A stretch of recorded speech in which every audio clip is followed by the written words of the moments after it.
Harta kekayaan Presiden Jokowi naik 8,8 miliar rupiah setahun terakhir, total kekayaan dan utang Jokowi. KPK melansir harta kekayaan para pejabat di Indonesia naik di masa pandemi COVID-19. Presiden Republik Indonesia Joko Widodo memiliki total harta kekayaan sebesar 63 miliar rupiah.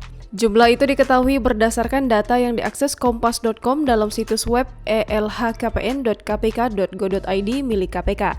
Jokowi terakhir kali melaporkan laporan harta kekayaan penyelenggara negara atau LHKPN pada 12 Maret 2021 atau laporan periodik tahun 2020. Mantan Gubernur DKI Jakarta ini punya 20 bidang lahan dan bangunan yang berlokasi di Sukoharjo, Surakarta, Karanganyar, Sragen, Boyolali, dan Jakarta Selatan dengan nilai 53 miliar rupiah. Jokowi juga memiliki alat transportasi berupa 7 mobil dan 1 sepeda motor dengan total harga Rp527.500.000. Wali Kota Solo 2 periode ini memiliki harta bergerak sebesar Rp357.500.000 serta kas dan setara kas sejumlah 10 miliar rupiah. Jokowi juga tercatat memiliki hutang sebesar Rp597.550.718, sehingga total harta kekayaannya mencapai 63 miliar rupiah.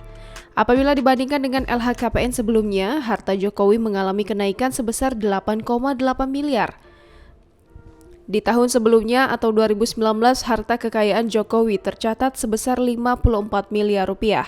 Kekayaan pejabat penyelenggara negara mengalami kenaikan selama pandemi COVID-19. Itu secara umum penyelenggara negara 70% hartanya bertambah. Kita pikir pertambahannya masih wajar, tapi ada 22,9 yang justru menurun. Kita pikir ini yang pengusaha yang bisnisnya surut atau bagaimana gitu, tapi kita cuma ingin melihat apakah ada hal yang aneh dari masa pandemi ini. Ternyata kita lihat bahwa kenaikan terjadi gitu, tapi penurunan juga terjadi dengan statistik seperti ini. Gitu. Rata-rata bertambah 1 miliar sebagian besar di tingkat kementerian, di DPR meningkat juga dan seterusnya.